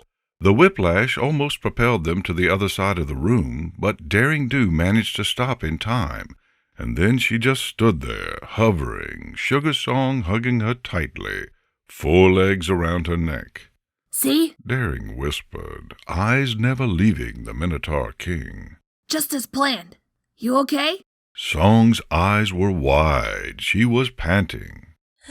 Yes, I'm... Daring nodded. Good. I'm really, really sorry for this. What are you talking about? Daring Do grabbed Sugar Song with both hooves, circled around to gain momentum, and threw Sugar Song as hard as she possibly could, and then darted right after her. Back by the door, the Minotaur King finally finished unwrapping his horn, and he threw the whip aside. He turned to Daring Do. I am going to... He got hit right in the face by a screaming Sugar Song traveling at terminal velocity, and then Daring Do came right after and punched him in the stomach, with the momentum of a particularly angry bullet. The Minotaur King felt the air leave his lungs. He fell. Sugar Song rolled away from his face, too dizzy to even talk, and promptly fell to the ground, limbs sprawled in all directions. Daring Do managed to land much more gracefully, and she stepped on the Minotaur King's chest, slightly harder than necessary. We can dance to this tune all day, King, She said. but I capoeira, and you barely manage the pony pokey. So, how about we talk? The Minotaur King glared at her. He looked like at any moment steam would come out of his nostrils, but he did not say a word, and he didn't slap Daring Do aside. That's more like it. You and I have the same goal in mind, Minotaur King. You might not like heroes, but you consider the Queen Tyrant your enemy. We can work together. Even this rebellion, stupid as it is, can be useful. If we can get rid of the gunpowder, if we make sure no innocents are harmed, I'm sure that... Daring Do's words died in her mouth. She hadn't noticed with the thrill of the fight, but the room had gone completely silent. The cows weren't screaming anymore, and they weren't stampeding either. They were merely standing with their backs against the furthest wall, looking at something behind them. Heck, even the Minotaur King wasn't looking at Daring Do. She was going to say something about this, but then the voice came. Please, do not stop talking now, my dear Daring Do, it said, and Daring's pupils shrunk until they became 2 dots. I believe I found your speech really interesting. The door had been opened. The Queen Tyrant was there. Slowly, Daring Do turned. She faced Celestia, and now that Daring Do was standing on top of the Minotaur King's chest, she was as tall as her. Queen Tyrant, She said. we finally... The Minotaur King slapped her away and got up with surprising speed for someone this big. Queen Tyrant. He growled. The Queen Tyrant shot him a lazy smile. Minotaur King, She said, may I ask why your escort is trying their hardest to destroy my sewers? For some pony surrounded by people who wanted to kill her, Celestia certainly wasn't stiff. Her shoulders and ears were perfectly relaxed, and she moved as though she'd just spent an hour at the spa. In front of her, floating with yellow light, was a small cup of tea. The Minotaur King squinted in the way that dumb people do. Bah! He said, Bah! Because you are weak. You call yourself a tyrant, but you do not oppress. Heroes roam your castle, and you do nothing. You failed to impress me. Celestia nodded absent-mindedly as she took a long sip of her cup and walked into the room. She meandered to one of her defaced pictures on the walls and gave them an appreciative look. I see. Ashamed to hear that, Minotaur King. The Caliphate and Equestria have never had friendly relations, but I hoped you and I would solve that. Ha! The Minotaur King punched his own chest. We do not befriend the weak. We crush them. I see. She kept moving throughout the room, and whenever she got close to one of the cows, they would let out a yelp and move out of the way. Celestia paid them no mind. I do not think of myself as a weak monarch, Minotaur King, but I must admit that I do not do shows of strength. Pause. A sly grin made its way to her face, and everybody saw it, even though she was facing a wall. One could say, they are not my cup of tea. And she threw the teacup to the ground between her and the Minotaur King. The effect was immediate. The teacup, made of the finest porcelain, exploded into 1,000,000 pieces. It made most of the cows flinch, although neither the Minotaur King, Daring, or Sugar Song batted an eye. And then they noticed that whatever had been inside that teacup was dissolving the floor wherever it touched it, dissolving it faster than any acid Daring Do had ever seen. And Celestia had been drinking that. Oh, please, do excuse me. Celestia said, and everybody turned to her once more. She was looking at the hole in the ground with a neutral expression. I did not know it would do that. I guess the poison in my tea was a little stronger than expected.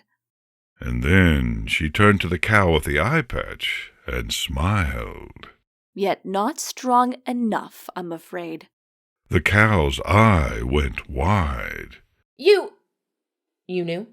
Of the conspiracy? Celestia asked, cocking her head slightly to the side. Of course. I have been acquainted with poison for many centuries, my dear cow. That was not the first attempt against my life. I am sure it will not be the last. Then she turned. Minotaur King, I must ask you for forgiveness once more. I have some business to attend. My people are, trying to take me down, it seems. The Minotaur King blinked. Of course, I'm sure you'll understand. After all, you are a tyrant yourself. You know how revolutions start. She looked at the cow. They are merely, I assume, tired of being second-class citizens? The cow looked at Celestia, then at the Minotaur King, then at the rest of the cows. Then she gulped. Yes? Celestia nodded. And you were expecting to blow up my castle, I assume? A shame, then, that I found you. This is an impressive amount of powder. Perhaps now that your rebellion has been thwarted, the sewers will be safe to roam once more. The cow said nothing. The other cows also said nothing, but it was clear they were merely following their leader's example. So Celestia smiled, and with an almost maternal air, she lowered her head to the eye-patched cow's ear and said, This is the part where you run. And that was pretty much it for the cows, really. There's something inherently comical in seeing 30 terrorized cows all trying to squeeze through the same tiny doorway at the same time, but somehow Daring couldn't even manage a chuckle. She just laid there, watching, and she kept watching until the last screaming bovine was out of the room, the sound of her hoofsteps fading away through the sewers. Something pressed against her side, and then Sugar Song, frowning slightly. We let them run? She asked. The sewers are a labyrinth. Daring muttered back. We'll get them later. I hope. They stepped on me a lot. It hurts. Are you okay?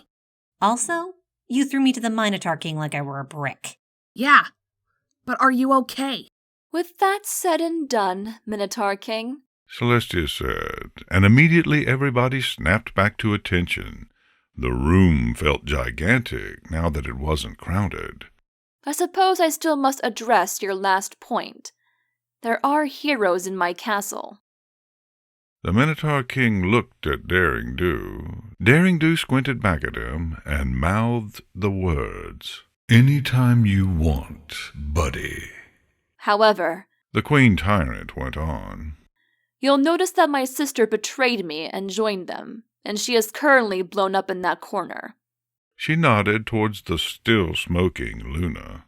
As per Daring Do and Sugar Song, I will admit, I did not think they were worth my time. Sugar Song tensed. Daring and Celestia locked eyes. But if you believe you can do anything to oppose me, Daring Do, Celestia said, and she made a beckoning gesture and offered the sweetest of smiles. you are more than welcome to try. Dramatic pause. Daring Do had gone to Tartarus and back just to rescue Sugar Song. She'd trekked the twisted version of Canterlot Castle, she'd faced alicorns and minotaurs alike, she'd been trampled by a stampede, used a baby as a javelin, used her best friend as a javelin. She had done all those things, and more for the sake of revenge, for the sake of taking down Queen Tyrant Celestia, who had betrayed her, who had hurt her so badly. She had done this for the sake of Equestria, but mostly she had done it for herself. Nothing, absolutely nothing, would stop her from standing to the Tyrant Queen and taking her down. But this was not the Queen Tyrant she was seeing. Dark jewels or not, blood-red crown or not, she had seen that smile before. This was Princess Celestia. So Daring Do hung her head down and spoke with defeat because she felt defeated. No. She said.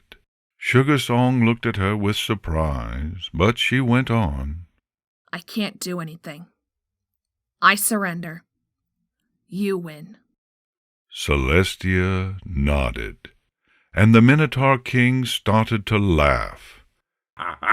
He said, slapping his knee.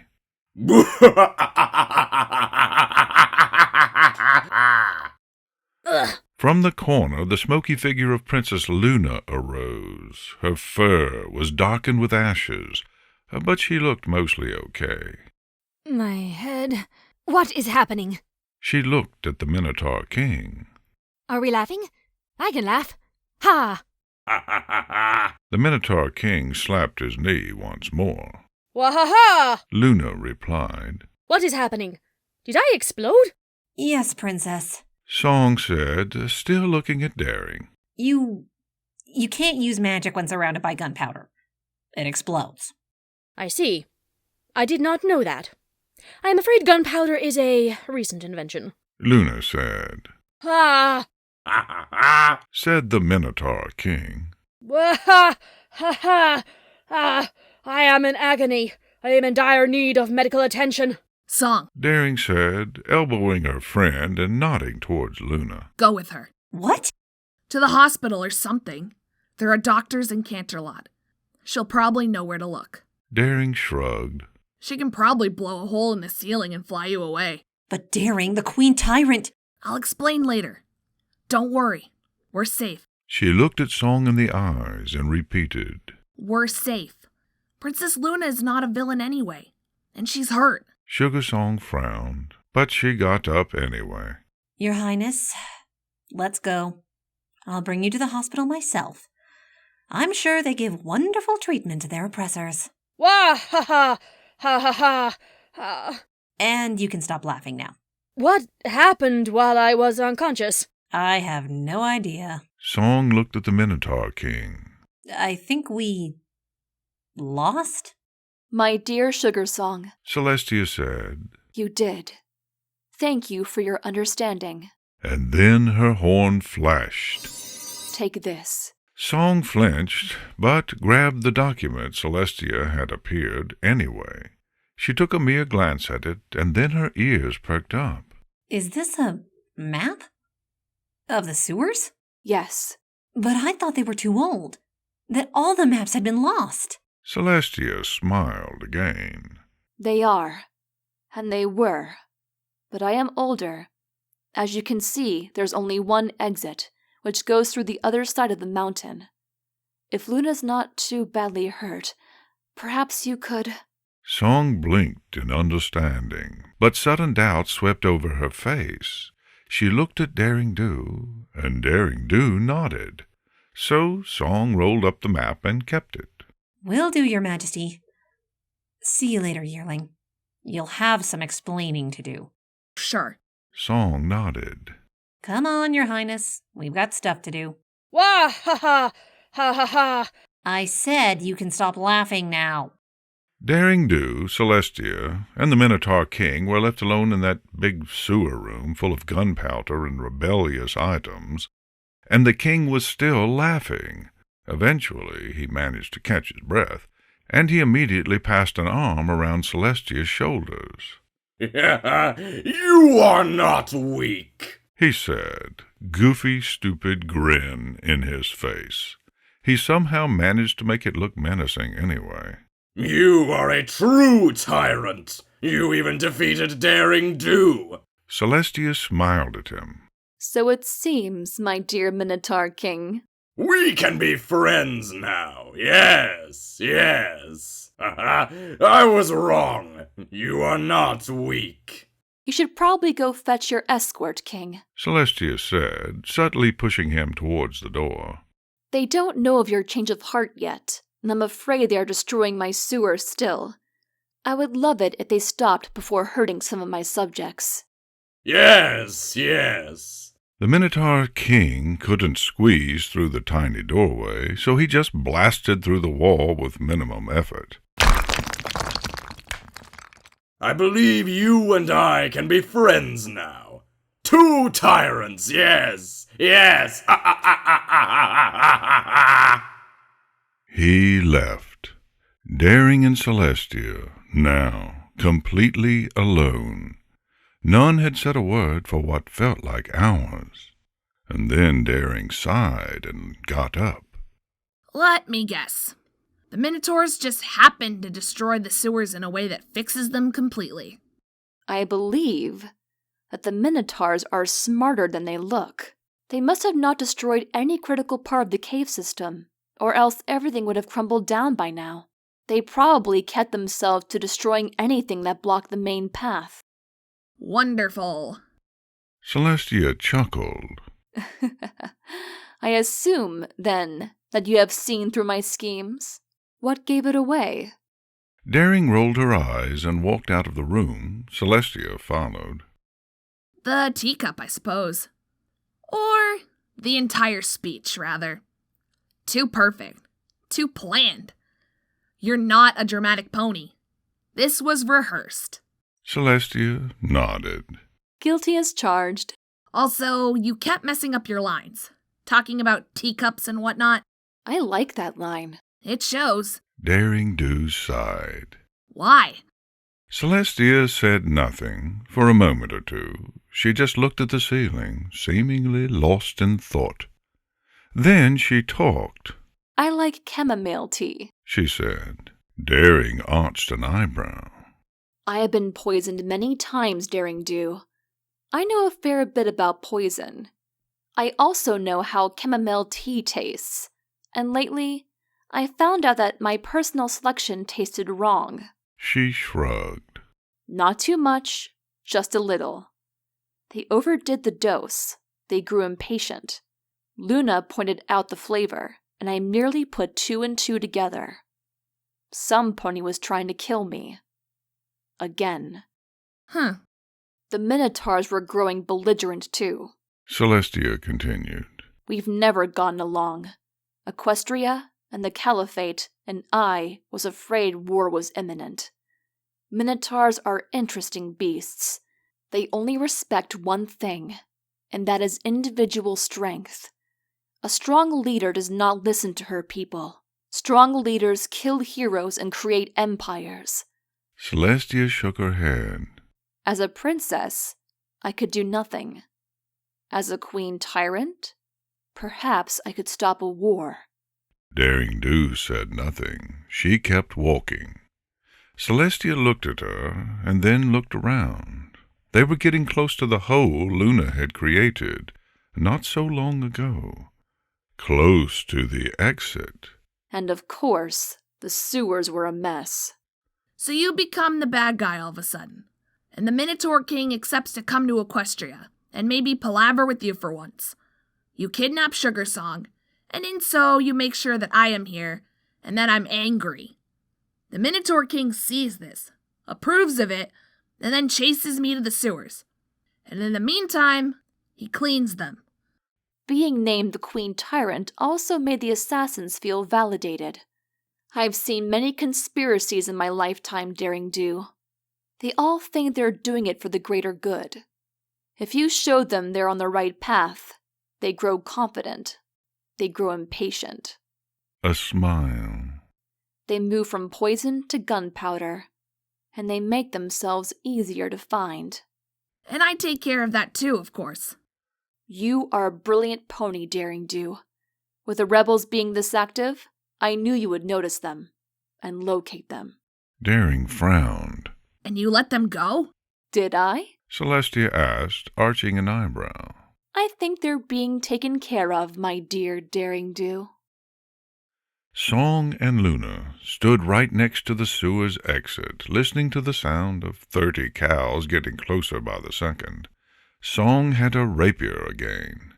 So, your head still hurts, Your Highness? Indeed. I do not think I can use magic, Sugar Song. Wahaha! Please don't. The sound of the 30 cows got even louder. Song brandished her rapier and tensed. So, do you want to sit this one out, Your Highness? Oh, of course not. Luna smiled. She was still perfectly relaxed. I do not need to. No? No. I admit there are 30 of them, and I am weakened, however, so this will take me around, say, 5 seconds. Huh. Song shrugged. Well, if you say so. 30 seconds later, the cows arrived. Luna was proven right. An elegant solution. Celestia was saying they'd arrived at the hole and they flew up. Soon enough, they were back at the castle. With the princess leading, however, they were not going to get lost. That I couldn't hope to solve nearly half as quickly without resorting to drastic measures. I'm sorry, Daring Do. I did what I had to. You went mad with power. Celestia smiled. I apologize again. I needed you here. I needed you to fight against me. That's why I kidnapped Sugar Song. She shook her head. The corridor turned left. We never hurt her. We kept her in magical stasis, fed her twice a week. The strain on her body is much lesser than she thought. Daring nodded. And you're ruling as Queen Tyrant? Oh, the Minotaur King was right about that. I barely did anything. I have a very special student, Daring Do, and I think she would have never let me do this if I had truly oppressed my subjects. What about the cows? Let's call that a lucky coincidence. Riddles are hard, up till you know the answer. Canterlot Castle was not a riddle, but Celestia still knew the way, and soon enough they arrived at the throne room. It was still dark and broody, but Celestia wasted no time opening the curtains, getting some light in there. And suddenly it felt much more like home, Daring mused. When she talked, however, there was no whim in her voice. You didn't tell me. Celestia was busy at the throne at the moment, trying to decide if she was going to keep the obsidian, probably, but she turned around almost instantly. Beg your pardon? Your scheme. You wanted me to come here and impress the Minotaur King, and find out about the rebellion and all that. She squinted. But I could have done that easily without thinking that you had betrayed me. You hurt me, Celestia. Celestia's expression was grave. I'm sorry. And she sat on her obsidian throne. But I had to. Why? Because I handpick my own tea, Daring Do. Celestia explained, and her voice was soft. I have done so for centuries, but suddenly there was poison in it. To be able to sneak past my security measures, they had to be close, whoever they were. So you didn't tell me? I didn't tell any pony. I became the Tyrant Queen. Because, to be able to poison my tea, they needed eyes and ears everywhere. I needed them to grow impatient, bold, and I couldn't risk them knowing I was not a real tyrant. But then, it turned out, it was the milk that held the poison. I shouldn't have worried, and the conspiracy was much smaller than I thought. She smiled. Let's call this a little lesson of humility. I shouldn't have done this. I'm sorry. Princess, And then she stopped. A blink. Wait a moment. You didn't tell any pony? No. Not even Princess Luna? No. Celestia cocked her head to the side. Why? I just... Daring Do sat down on the floor and rubbed the back of her neck. Huh. You know, maybe you should keep an eye on her. Just in case. Oh, I don't need to. I know she would never betray me. No, yeah, that's true. But she has some really interesting ideas about children, you see. I am sure I needn't worry, my dear Daring Do. And then Celestia's horn flashed, and she went back to normal. Her crown turned golden once again. The black jewels disappeared. Her eyes became gentler. And Daring Do grunted. So that's it? Celestia nodded. That's it. I'll hold palaver with the Minotaur King. The rebel cows will be prosecuted in due time. The sewers are halfway fixed already, and it will be easy to finish them.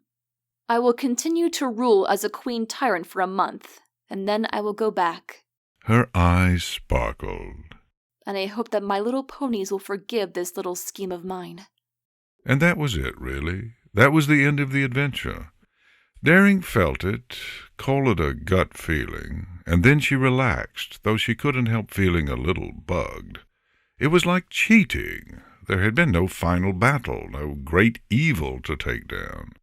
But at least Celestia was still her friend, and she noticed she really liked that. So perhaps it wasn't all that bad, just a bit annoying. Princess, Daring Do said, taking off her hat and stretching her wings, already thinking on how she would explain this to Song. Should she mention Luna hadn't been faking? Probably not. Those two liked each other a lot. Better not to risk ruining their friendship. this was needlessly complicated. Sometimes I cannot tell if you're an absolute genius or an absolute idiot. And I say that from the bottom of my heart. And Celestia replied to this with a grin.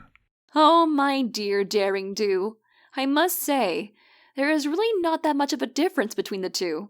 And there was a twinkle in her eye as she spoke. Reality is shaped like a horseshoe that way.